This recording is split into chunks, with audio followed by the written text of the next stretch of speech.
ছেলের চিকিৎসার জন্য তার ঢাকায় আসা হলো না তাদের। পথেই সড়ক দুর্ঘটনায় প্রাণ হারালেন বাবা মা সন্তান সহ একই পরিবারের 4 জন। সাভারের ঢাকা আরিচা মহাসড়কে যাত্রীবাহী বাস ও অ্যাম্বুলেন্সের সংঘর্ষে গ্যাস সিলিন্ডার বিস্ফোরণ হয়ে মৃত্যু হয় তাদের। দুর্ঘটনায় আহত হয়েছেন অন্তত 7 জন। সাভার প্রতিনিধি কামরুজ্জামানের পাঠানো তথ্য ছবিতে ডেস্ক রিপোর্ট।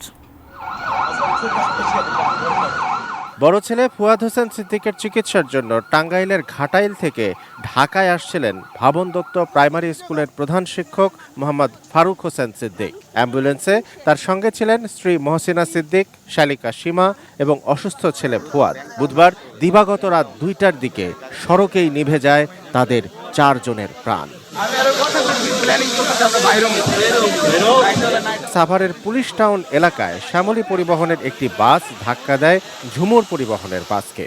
ঝুমুর পরিবহনের বাসটি পেছন থেকে ধাক্কা দেয় ফারুক হোসেনের পরিবারকে বহনকারী অ্যাম্বুলেন্সটিকে। মুহূর্তেই অ্যাম্বুলেন্সের গ্যাস সিলিন্ডার বিস্ফোরিত হয়। আগুন ধরে যায় অ্যাম্বুলেন্সে, বাস ও একটি খড় বোঝাই ট্রাকেও। অ্যাম্বুলেন্স থেকে ফারুক হোসেন ব্রেকফাস্ট, টিফিন কিংবা স্ন্যাক টাইমে মজাদার আয়োজন মানে অল টাইম ব্রেড। স্ত্রী, স্ত্রীর বোন ও অসুস্থ ছেলে কেউ বেরোতে পারেননি। অগ্নিদগ্ধ হয়ে মৃত্যু হয় 4 জনেরই। একটা গাড়ি সামনে থেকে আরো হয়ে আছে, ওইটা হাইয়েস্ট বা প্রাইভেটের মতো ছিল।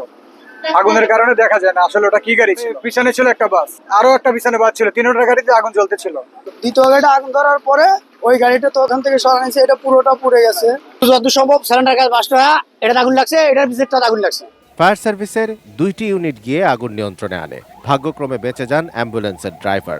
বাসের আহত অন্তত 7 যাত্রীকে উদ্ধার করে হাসপাতালে পাঠান ফায়ার সার্ভিসের কর্মীরা। অ্যাম্বুলেন্সটা বাম পাশের আইল্যান্ডে ধাক্কা খেয়েছে, আর পিছনে ঝুমুর পরিবহন এবং শ্যামলী পরিবহনের 2টা গাড়ি, একটা গাড়ি আরেকটাকে ধাক্কা দিয়েছে এবং ধাক্কার সাথে 3টা গাড়িতে আগুন ধরে গেছে। Shamsul Arefin, desk report, ATN news.